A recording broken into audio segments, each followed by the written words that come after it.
church? Hell no. Are you no longer feeling comfortable in church? This podcast is for individuals who are desperately missing God, but don't know how to find Him.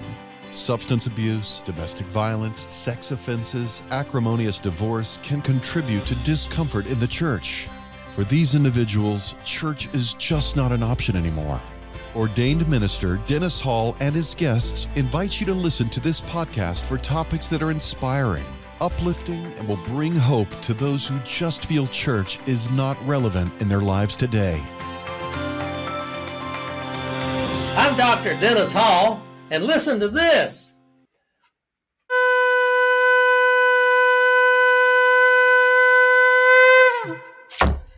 That is a trumpet made from a ram's horn. You know, these ram's horn trumpets were famously used at the Battle of Jericho, described in the Bible in the book of Joshua, chapters 2 through 6. I got to just tell you, the current state of affairs in America reminds me of that famous Old Testament walled city of Jericho, populated by pagans, attempting to block the Israelites' pathway to the promised land, Canaan, given to them by God. And we sometimes today hear terms like deep state, deep state. Now that typically refers to corrupt individuals working behind the scenes in various branches of our government. You know, just this week, social media giant Mark Zuckerberg, released a statement saying it was wrong. It was wrong for the Biden administration to have pressured Facebook to censor content in 2021. You know, the corruption in government is why we hear some politicians using the rallying cry, "Drain the swamp, drain the swamp." Well, this is what they're referring to. You know, there was a time in America when reading the Bible and praying was commonplace in public schools. But in 1962, the Supreme Court ruled that prayer in public schools was a violation of the Constitution, specifically the First Amendment, which states that Congress shall make no law respecting an establishment of religion. And then since the 1970s, there have been judicial rulings prohibiting the display of the Ten Commandments in public schools and other public buildings. You know, this is the modern day Jericho that I'm describing, a walled fortress inhabited by pagans blocking pathways to the promised land. Now, we all know that there are no laws requiring anyone to attend religious services in any state in the United States, but somehow these modern day pagans have argued that simply placing the Ten Commandments in public view violates their constitutional rights. You know, most constitutional authorities that I've read point out that separation of church and state was not to keep the church out of the state. Instead, it was to keep the state or the government out of the church. I don't know how we got to this point. You know, I think most people agree that when we examine the Ten Commandments, to a large extent, they're just common sense rules for living, and that if all of us practiced these teachings, the world would be a better place. Why don't we just take a look at the commandments one by one?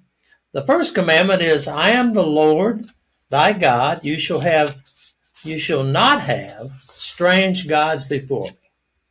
Now, this commandment may create an issue with non-Christians in our society, but this should not give alarm to any of the other religious groups who can substitute the title of their moral leader. Now, atheists, of course, do not believe in the existence of any God, but you have to scratch your head and wonder how this small percentage in our society should be the driving force between government social norms for our populations. The second commandment is, thou shalt not make into any graven image or likeness of anything that is in heaven above, or that is in the earth or beneath, or that is in the water underneath the earth. In other words, this commandment is saying, look, when it comes to things we worship, cars, clothes, sports, even our jobs, these are dangerous things to worship because they fade away. They don't last. They're just here. And God, we can't take any of it with us. But God is the Alpha and the Omega and never ceases to exist. The third commandment is, thou shalt not take the name of the Lord in vain. Now, that's one of the commandments that most of us know. And I think we'd all agree that conversation and language in America has become very coarse and vulgar. If the use of expletives in our language to describe our feelings and emotions were suppressed, the guidance of this commandment would contribute to a much more peaceful society. And commandment number 4 is, remember thou to keep the Sabbath day holy. Not all religions are celebrated on Sunday, but every religion has a period of time set aside for worship and deliberation. This time for worship and meditation meditation would help all of us become better citizens. And the 5th commandment, honor thy mother and thy father. Now, who would argue with this teaching? I think nobody. And of course, the next 5 commandments are part of our penal and civil codes of every state in the United States. Thou shalt not kill. My, how the news just covers her up daily with the murders and killings. Thou shalt not commit adultery. How many families have we seen destroyed by this? Thou shalt not steal. Something that's we see going on all around us. Thou shalt not bear false witness against thy neighbor. Thou shalt not covet thy neighbor's wife. Thou shalt not covet thy neighbor's goods. You can't help but wonder why atheists, liberals, and the ACLU are so upset when the 10 Commandments appear in public places. I'm wondering if we should just conclude that their core beliefs are contrary to these teachings. It seems to me that these are just common sense rules. Personally, I'm one of those people that thinks that every school, library, courthouse, and public building in the United States should be proudly displaying the 10 Commandments, and perhaps even teachings of other religions for all to see, so we can compare and learn. Recently, some states like Louisiana, Texas, and Oklahoma have begun to adopt laws and policies that require the 10 Commandments to be placed in public schools. I think the new Louisiana law says that they have to be displayed in every classroom from kindergarten to the 12th grade and in all the state universities and colleges. The Christian soldiers behind these efforts are part of God's army attacking modern-day Jericho. Our society would be much better if we were focused on the positive messages provided by a document like the 10 Commandments. It's not only the responsibility of parents to teach our children, but government also has a responsibility to be teaching the young people of our nation. It's just absurd that a small group of liberals can force the concept of morality on the larger majority. Again, this is the modern-day walled city of Jericho, inhabited by pagans, that I'm talking about. For many of you listening today, I'm sure what you know about the book of Joshua could be summed up by one verse of the African American spiritual that went something like this. Joshua at the battle of Jericho, Jericho, Jericho. Joshua at the battle of Jericho, and the walls came tumbling down. That may be all you know about the book of Joshua. But I want to take a closer look at this famous battle of the Israelites for the land that God had promised to them. Now, first, let me just dispel the idea that this is just some kind of a folk tale. In the book of Deuteronomy, we see that before the Israelites entered the promised land, Moses told them that they were now about to cross the Jordan River to dispossess nations which were greater and stronger than themselves, with large cities, he said, having walls that reached, as it were, to the sky. Well, today, our archaeologists estimate that this city of Jericho had a mud brick wall 6 feet thick enough for chariots to ride on the top of this wall, and approximately 25 feet high. It would have been humanly impossible for the Israelites to penetrate this walled city. Archaeologists estimate that when the Canaanites, who were living nearby Jericho, fled to Jericho for safety with the oncoming nation of Israel, that there were probably several thousand people inside this walled city. The citizens of Jericho were well prepared for a siege. They had a copious spring that provided water, and at the time of the attack, the harvest had just been taken. So the citizens there in Jericho had an abundant supply of food. Archaeologists' findings today have borne this out by finding many large jars of grain. So with this plentiful supply of food and water, the inhabitants of Jericho could have possibly held out for several years. Extensive archaeological findings demonstrate that this battle of Jericho was real and a historical fact. Now let's return to the story. Israel had been given the promised land, Canaan, by God. And he warned that they will have to overcome formidable foes. And Joshua, who was the leader of Israel at this time, is met by an angelic figure with a sword in his hand, who tells Joshua that he's the commander of the army of God. Now, this meeting that took place between Joshua and this angelic figure really reveals that God had come to lead the troops in judgment against his enemies, and that Joshua and the Israelites were simply God's instruments.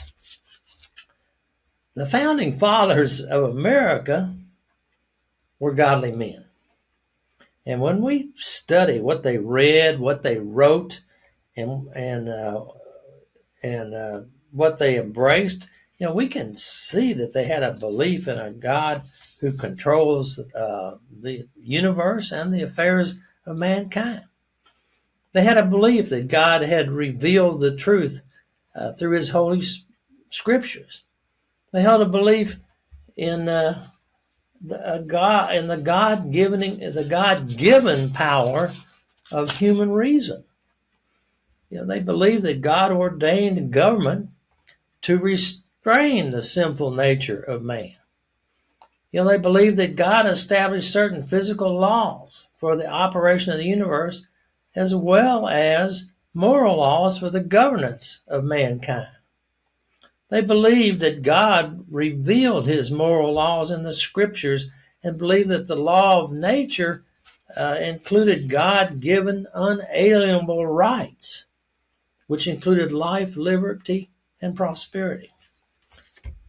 Our forefathers here in America spelled out the promised land for God-fearing Americans.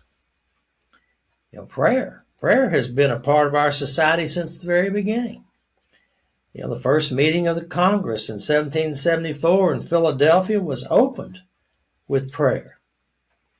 George Washington wrote in 1776 that he hoped and trusted that every officer and man will endeavor to live and act as a Christian soldier.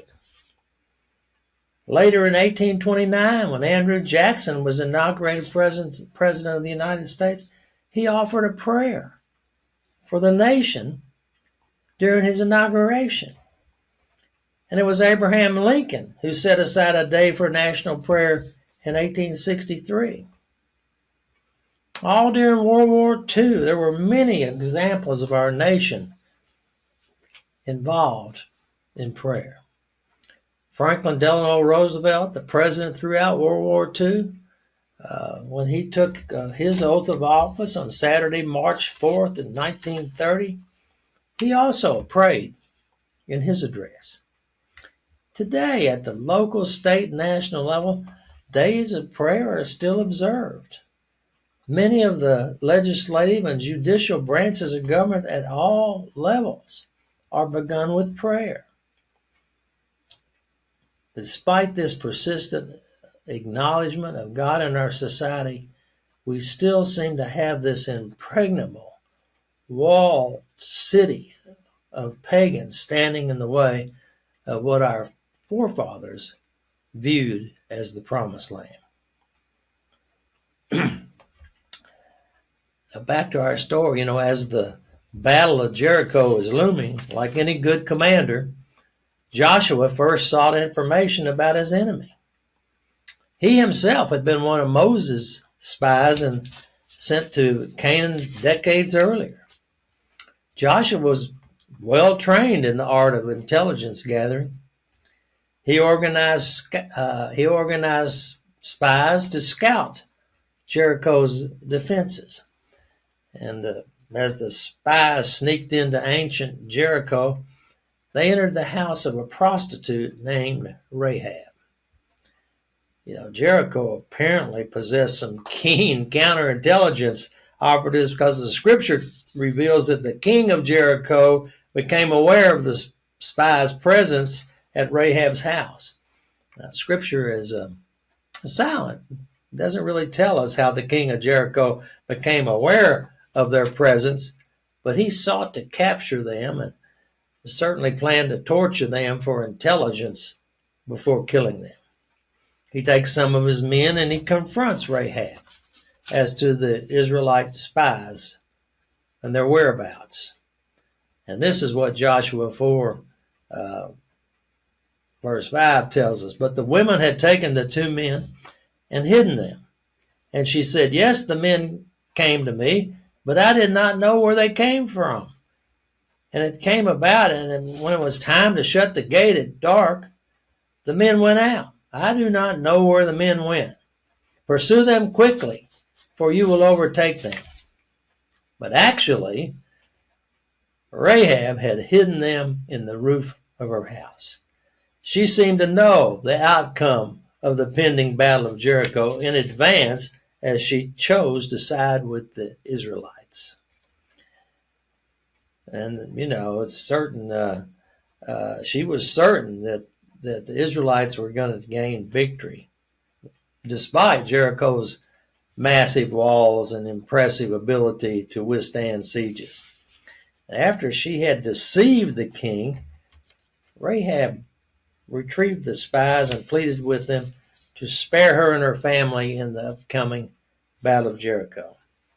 The two spies agreed to her request, and they told her to hang a scarlet cord outside of her window, identifying her house so that the Israeli army could spare those inside. Now I ask you, do we have individuals inside the deep state and the swamp that are telling God's people the truth about what's going on in today's modern day walled city of Jericho filled with pagans? The Bible tells us that Joshua and the Israelites were camped about 10 miles east of the Jordan River and approximately 15 miles east of Jericho. It's been estimated that the number of Israelites coming out of Egypt would have numbered more than 2 million men, women, and children. And this doesn't include the livestock and people of different nations who were accompanying them. The Canaanites in Jericho certainly knew that the Israelites were approaching. And they knew of all the miraculous things that God had provided to the Israelites over the last 40 years as they were traversing the desert. But unlike Rahab, they rejected God. And then as the story goes on, after the spies returned and told Joshua what had happened, Joshua moved his people all the way up to the edge of the Jordan River. The Jordan River would have been at flood stage at this time of the year, and everyone in that walled city of Jericho must have been watching. And when it came time for the Israelites to cross the Jordan, God sent another miracle and parted the waters for them to cross. What must the Canaanites been thinking as they were watching this? All of this had to be seen by the Canaanites. God had provided, God has provided in our country. He's repeatedly provided miracles, from the healing of our nation after the Civil War to the outcomes of other wars and conflicts that our nation has been involved in, to the relatively peaceful governance of affairs in America. And despite all of God's intervention in the affairs of America, we have this modern day Jericho filled with pagans. God's battle plans for Joshua to take Jericho must have been difficult for the Israelites to understand and accept. Joshua was instructed to assemble 40,000 armed soldiers and put them in front of 7 priests, with ram's horn trumpets, like the one I blew just a few minutes ago, and have the Ark of the Covenant carried behind the priest. And behind this group, there would have been tens of thousands of Israelis. They were instructed each day to march around the walls of Jericho in total silence. Now, think about that. 40,000 soldiers and tens of thousands of Israelis, and they're going to march around the walls in total silence, except for these 7 priests blowing the ram's horns. This went on for 6 straight days. I can imagine that the Israelis themselves were thinking, what are we doing? This is a crazy plan to lay siege to Jericho. And then can you imagine the taunting that must have gone on from the top of that 25-foot wall around the city? I'm I guess a little reminded of the sort of taunting and mocking of God-fearing Christians today. But just like the Israelites at the wall of Jericho, we can't be deterred by this contemporary mocking. And then God instructed the Israelites through Joshua that on the 7th day, again in total silence, the 40,000 soldiers and the 7 priests blowing the trumpets and thousands of other Israelis were to march around the walls of Jericho 7 times in total silence until he gave them the signal to shout.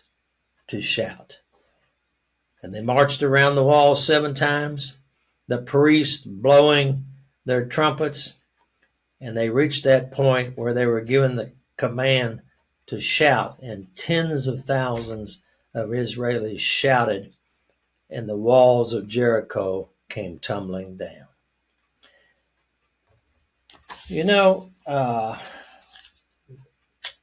contemporary Christians are demanding that the 10 Commandments be displayed and that prayer and Bible reading be allowed. They're doing exactly what God is demanding from his army today in the siege on this modern day walled city inhabited by pagans. Rahab the prostitute who hid the spies, she didn't have any special access to secret information that nobody else had. Everyone in Jericho had heard about what God had done for Israel when he brought them out of Egypt. They had had a lot of time to consider and think about what was going on. Joshua, when he was told what Rahab had done for his spies, he ordered that Rahab and her family were to be spared with that scarlet cord hanging out of her window. Now, why does that matter? Well, Rahab, this Canaanite prostitute, went on to marry a Hebrew by the name of Salmon. And they had a son named Boaz. And Boaz married a Moabite woman, a widow, by the name of Ruth. And they had a great grandson named David. King David. And so in the lineage of Jesus Christ, there is a Canaanite prostitute named Rahab. The Israelites, as they were commanded, burned the city and everything in it, that Jericho. Archaeologists today, contemporary archaeologists, have verified the truth of this record. There are a lot of ideas out there about how the walls of Jericho came down. Some speculate that it was an earthquake that brought the walls of Jericho down. But we know if God used an earthquake to accomplish this purpose on that day, it was still a miracle. It was still a miracle that it happened at precisely the right moment and then occurred in a way to protect Rahab's house. It's a fascinating story. As I began to wind this podcast down, we all know that sometimes as believers we get discouraged, as I'm sure the Israelites were getting discouraged at the end of the 6th day of marching around the walls of Jericho and looking up at that 25-foot wall. They must have been thinking, what are we doing? God, where are you? Today, right now, we're in the midst of a battle for God's promised land today. And just like the Israelites, it's critically important that we stay the course. It's very easy to get caught up and grumble about things that in the, the grand scheme of God's plans are just inconsequential. Don't mean anything. Perhaps we grumble because we're not really in the battle and that we're far away from the action in this Christian battle today. I once heard it said that only those far behind the front lines complain of warm beer. Perhaps we forget that when we are near the front lines of today's spiritual battles, warm beer will never be the issue. Don't get complacent, because in this spiritual battle today, each one of us can pray, read our Bibles, fast, and meditate. I thank God that there are those who can and willingly go behind the contemporary walls inhabited by today's pagans and bring us the truth. It's this walled city today, this modern day walled city that we refer to as the swamp and the deep state. We just cannot let our nation become a sinful morass of evil ideas. May God bless you, and thank you for listening to me.